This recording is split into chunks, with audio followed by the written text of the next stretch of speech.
22 जनवरी 2024 को होने वाली है रामलला की प्राण प्रतिष्ठा अयोध्या में। मानिए इस दिन दीपोत्सव मनने वाला है। इस समारोह में शामिल होने के लिए, राम प्राण प्रतिष्ठा में शामिल होने के लिए जगह जगह से लोगों को निमंत्रण दिया गया है। जगह जगह से आने के लिए बड़े बड़े राजनेताओं को, खिलाड़ियों को, जितने भी हमारे एक्टर हैं, जितने भी हमारे परिवार हैं, साधु संत हैं, सबको इस मंदिर में आने के लिए निमंत्रण दिया गया है।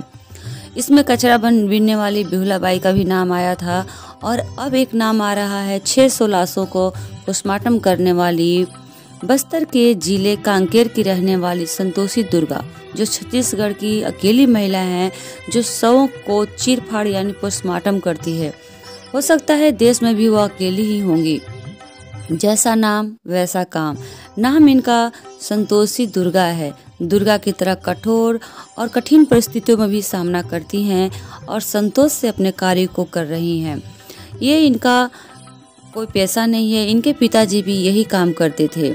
अमूमन पुरुषों को वर्चस्व वाले इस कार्य को करने वाले लोग शराब या अन्य नशा लेने में के बाद ही पोस्टमार्टम का कार्य करते हैं, क्योंकि लाशें तो बदबूदार भी हो सकती हैं और सड़ी हुई भी हो सकती है। कोई भी व्यक्ति, डॉक्टर ऐसा लाश के पास जाने से भी झिझकते हैं, लेकिन यह महिला अपने कर्तव्य के प्रति पूर्ण रूप से समर्पित होकर यह कार्य करती है। दरअसल संतोषी के पिता भी शराब पीकर ही शवों का चीर-फाड़ कार्य किया करते थे।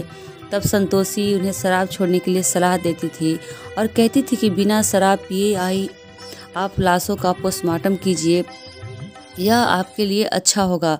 लेकिन उनके पिता नहीं मानते थे। तब संतोषी ने कहा था कि बगैर शराब पिए यह कार्य कर दिखाएंगी तो उन्हें शराब छोड़ना पड़ेगा। बस उसी दिन से संतोषी भी इसी कार्य में लग गई और अपने पिता के बनाए हुए इस काम के साथ ही वह भी लाशों का चीर-फाड़ करने लगी और बिना शराब पिए ही इस काम में अंजाम देती रही और अपने पिता का शराब भी इन्होंने छुड़वा ही लिया। अपने जीवन की अजीब कहानी बताती हैं संतोषी दुर्गा। वे कहती हैं कि मेरे पिता इसी काम के लिए चिकित्सालय नरहरपुर में नौकरी करते थे, लेकिन पोस्टमार्टम से पहले वह जब भी आते थे, पोस्टमार्टम के बाद शराब के नशे में धुत होते थे। समझाने पर वह जिद करते थे कि लाश के चीर-फाड़ होश हवास में नहीं हो सकता है। पिता की इस लत से परेशान संतोषी ने एक दिन शर्त लगा ली कि बिना नशा के वे पोस्टमार्टम कर सकती हैं। वो कहती हैं कि उनका पहला पोस्टमार्टम 2004 में किशनपुरी गांव से 5 दिन पुरानी कब्र खोदकर निकाली गई क्षत विक्षत लाश का किया गया था। शराब के प्रति नफरत और पिता से लगाई गई शर्त की वजह से वे लाश को सिर फोड़ते हुए ना तो उसके हाथ कांपे और न ही बदबू की वजह से वह पीछे हटी। बाप ने बेटी के आगे झुककर शराब तो बंद कर ही दी, पर कुछ ही दिनों के बाद वे दुनिया से भी चल बसे। यह काम संतोषी के लिए जीवन यापन की मजबूरी बन गया और संतोषी आज 14 वर्ष से नरहरपुर सामुदायिक स्वास्थ्य केंद्र में पोस्टमार्टम का कार्य करती है। पिता की मौत के बाद संतोषी पर अपनी 6 भाई बहनों की जिम्मेदारी भी आ गई थी और अभी भी संतोषी के 2 बच्चे हैं। यही नहीं, नरहरपुर तहसील के अमोड़ा और दुधावा के अस्पताल में भी पोस्टमार्टम के लिए वे स्वीपर नहीं होने के कारण इस कार्य के लिए उन्हें बुलाया जाता है। संतोषी नरहरपुर चिकित्सालय में जीवन दीप योजना के तहत 2600 रुपये वेतन पर ही अपनी नियुक्ति पर काम कर रही हैं और अपने 6 भाई बहनों के साथ, अपने पति और अपने बच्चों के साथ इस काम को अंजाम दे रही हैं। कभी लोग उन पर तंज भी किया करते हैं, अब वही लोग उनकी तारीफ भी करते हैं, क्योंकि रामलला के मंदिर में जब से उन्हें निमंत्रण मिला है, गांव में एक खुशी का माहौल है। वहां मीडिया जा रही है, वहां उनके स्वागत में बहुत लोग जा रहे हैं। गांव के लिए उनके रौनक का काम है। वे कहती हैं कि जब भी वे मंदिर को दर्शन को जाएंगी, रामलला से अपने गांव की, अपनी खुशहाली के लिए प्रार्थना करेंगी। अब उनके गांव में जो खुशी का माहौल है, उस पर वे कहती हैं कि मैं अपने जीवन में भी नहीं सोचती थी कि मुझे अयोध्या से बुलावा आएगा, लेकिन राम भगवान ने मुझे आमंत्रण पत्र भेजकर बुलाया है। मैं नरहरपुर नगर के साथ साथ कांकेर वासियों के लिए भी जाकर वहां सुख शांति और उन्नति की कामना करूंगी। बस संतोषी इसी बात के लिए खुश है कि ट्रस्ट ने, देश ने और राज्य ने उनके इस काम के लिए उन्हें सराहनीय इनाम दिया है, रामलला के मंदिर में उन्हें बुलाकर। संतोषी को सबसे पहले अयोध्या के निमंत्रण के लिए प्राण प्रतिष्ठा में शामिल होने के लिए रायपुर से फोन आया था और उन्हें फिर पोस्ट के जरिए निमंत्रण कार्ड भी मिला।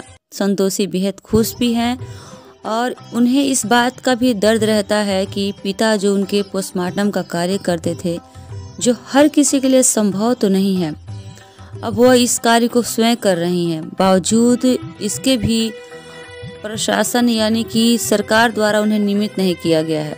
संतोषी ने बताया कि वे दैनिक वेतन के आधार पर कलेक्टर दर से स्वीपर का कार्य ही करती रहती हैं। अब वो कहती हैं कि अयोध्या जाकर पूरे नरहरपुर की खुशहाली के साथ वह अपने नियमितीकरण की अर्जी श्री प्रभु राम से लगाएंगी और यह मन्नत मानेंगी कि उनके नौकरी उनके पेशा को नियमितीकरण कर दिया जाए। जा पर कृपा राम की होई ता पर कृपा कर ही सब कोई। श्री रामचरितमानस के अरण्य कांड की यह चौपाई बहुत ही विख्यात है। प्रभु श्री राम के वनगमन के दौरान महर्षि अगस्त्य के आश्रम में जब आगमन हुआ तो उससे ठीक पहले यह बात कही थी, जिस पर प्रभु श्री राम की कृपा होती है उस पर संपूर्ण जगत की कृपा होती है। हो सकता है यह चौपाई संतोषी दुर्गा के लिए भी काफ़ी महत्वपूर्ण माना जाए और इसी चौपाई के कारण आज राम ट्रस्ट जो अयोध्या है उस वहाँ से गरीब हो या अमीर सबको निमंत्रण दिया जा रहा है। राम की कृपा जिस साधु संत पर है, जिस राजनेता पर है, जिस भी खिलाड़ी पर है, जो भी अतिथिगण आएंगे सब की कुछ न कुछ राम लला मनोकामना जरूर पूरा करेंगे। प्रधानमंत्री नरेंद्र मोदी और उत्तर प्रदेश के मुख्यमंत्री योगी आदित्यनाथ का वह कोटि कोटि धन्यवाद करती हैं, जो उन्हें इस छोटी सी नौकरी करने वाली को भी इतना बड़ा सम्मान दिया जा रहा है। वे और अपने दुर्गा जो संतोषी दुर्गा है वह अति अपने आप को सौभाग्यशाली समझ रही हैं, जो बड़े बड़ों के बीच आमंत्रण उन्हें भी मिला और वो भी प्रभु श्री राम लला के बुलावा होने पर जा रही हैं। श्री राम मंदिर प्राण प्रतिष्ठा समारोह को लेकर पूरे देश में उत्साह का माहौल है। 22 जनवरी को होने वाले इस ऐतिहासिक आयोजन में शामिल होने के लिए छत्तीसगढ़ के नागरिकों को भी निमंत्रण प्राप्त हुआ है। इसी में संतोषी दुर्गा को भी यह निमंत्रण मिला है और भगवान श्री राम ने जो इन पर कृपा की है वे कहती हैं कि भगवान ने मुझे अंगुली पकड़कर बुलाया है। मैं अपने परिवार सहित रविंद्र दुर्गा सहित 6 सदस्य के साथ अपने बच्चों के साथ इस मंदिर में दर्शन को जाऊंगी और सबसे यही मन्नत मानूंगी कि मेरे पूरे परिवार को खुशहाली हो और भी जितने भी गरीब लोग हों उन्हें भी रामलला की कृपा उन पर बरसे। और उन्होंने सोचा भी नहीं था कि निमंत्रण मुझे भी आएगा। अयोध्या से न्योता मिलने पर संतोषी ने कहती हैं कि रामलला की जन्मभूमि अयोध्या से जो बुलावा आया है, भगवान श्री राम की कृपा से आमंत्रण भेजकर जो मुझे बुलाया गया है, उसके लिए जीवन का सबसे अविस्मरणीय पल होगा मेरे लिए। पिछले जन्म में जरूर कुछ मैंने अच्छे कर्म किए होंगे, जिसका प्रतिफल के रूप में भगवान श्री राम के दर्शन का सौभाग्य मुझे भी मिल रहा है। दर्शन कर क्षेत्रवासियों के लिए खुशहाली और तरक्की की कामना करूंगी। बस जीवन का मेरा अंतिम यही ध्येय रहेगा। तो दोस्तों, ये थी संतोषी दुर्गा, जो हमारे रामलला की प्राण प्रतिष्ठा में आने के लिए उत्सुक हैं और उत्सुक हो भी क्यों नहीं, जो इस कार्य में लीन हैं और उन्हें अब भगवान के दर्शन हो रहे हैं। हो सकता है कितनों की भलाई का फल उन्हें इस राम मंदिर में आने के लिए मिल रहा है। तो दोस्तों, बने रहे इस वीडियो पर, चैनल को सब्सक्राइब कीजिए, लाइक कीजिए, शेयर कीजिए और भाग लीजिए अभी राम अयोध्या मंदिर के प्राण प्रतिष्ठा समारोह में।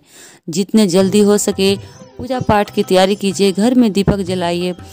22 जनवरी को अपने घर में दिए जलाकर दीपावली मनाइए, क्योंकि रामलला का स्वागत अपने घर में भी कर सकते हैं। यहीं से टीवी चैनलों से के द्वारा आप भी रामलला के प्रार्थना समारोह में शामिल होकर अपने आप को सौभाग्यशाली बना सकते हैं। तो दोस्तों, बने रहिए चैनल पर। नए हैं तो चैनल को सब्सक्राइब कीजिए, लाइक कीजिए, शेयर कीजिए। धन्यवाद।